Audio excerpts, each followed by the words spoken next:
I was coming back from a late-night shift. It was pouring rain, the kind that makes the streets glisten under the dim streetlights. There was supposed to be one last bus to my neighborhood, but when I got to the stop, I didn't see any buses scheduled. As I checked my phone, frustrated, I heard the unmistakable hiss of air brakes. When I looked up, there it was, a bus. Old, creaking, and covered in a layer of grime, like it hadn't seen maintenance in decades. The windows were fogged up, making it impossible to see inside. But I didn't think too much about it at the time. I was tired, wet, and desperate to get home. Without hesitation, I stepped on.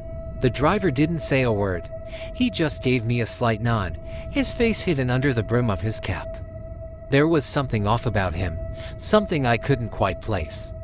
But again, exhaustion outweighed my suspicions. I paid my fare and took a seat near the middle of the bus, looking around at the other passengers. At first, they seemed normal. Some were sitting silently, heads down, others were looking out the window. But as the bus rumbled forward, I began to notice strange things. No one was moving. No one was even breathing. The closer I looked, the more I realized that something was horribly wrong. Their skin was pale, almost translucent.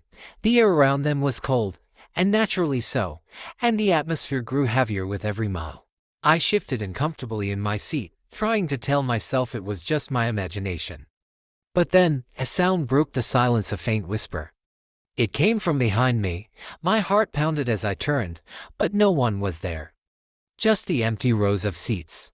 I faced forward again, but now the bus seemed darker, as if the shadows themselves were moving. Then I saw it. In the reflection of the window across from me, a face. Twisted and contorted, watching me from behind. I spun around, but again, nothing. The whispers grew louder, more insistent, and I realized they weren't just whispers. They were screams, faint, muffled, but unmistakable. The bus lurched to a stop.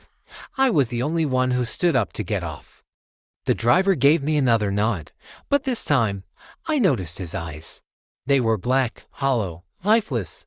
I stumbled off the bus into the rain, feeling a sense of dread wash over me as the doors closed behind me. The bus sped off into the night, disappearing into the fog like it had never been there. That should have been the end of it, but it wasn't. I couldn't get that night out of my head.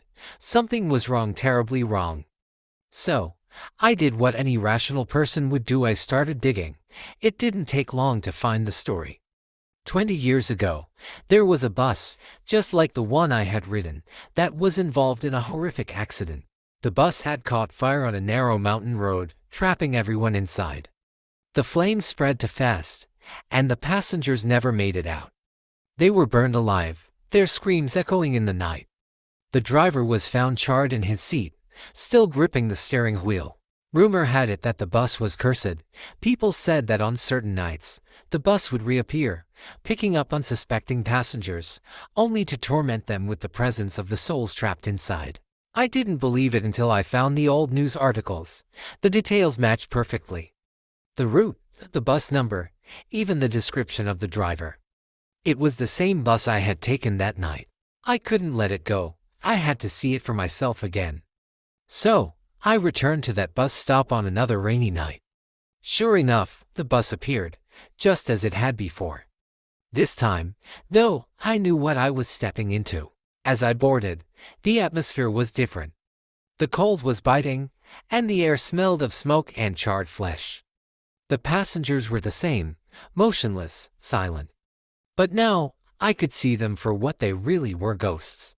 Their faces were twisted in eternal agony, their eyes hollow, like the driver's. Suddenly, the bus swerved, the lights flickered, and the windows shattered. I felt the heat, the unbearable heat, as flames licked the edges of the bus, consuming everything. The passengers began to scream, just like the whispers I had heard before, only now they were deafening. I was trapped. No matter how hard I pounded on the doors, they wouldn't open.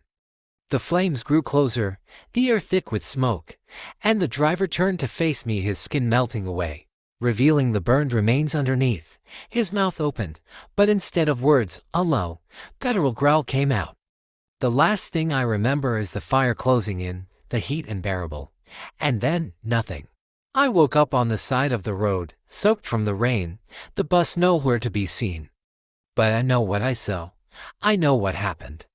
And now, every time I hear the hiss of air brakes, my heart races, because I know it's not over.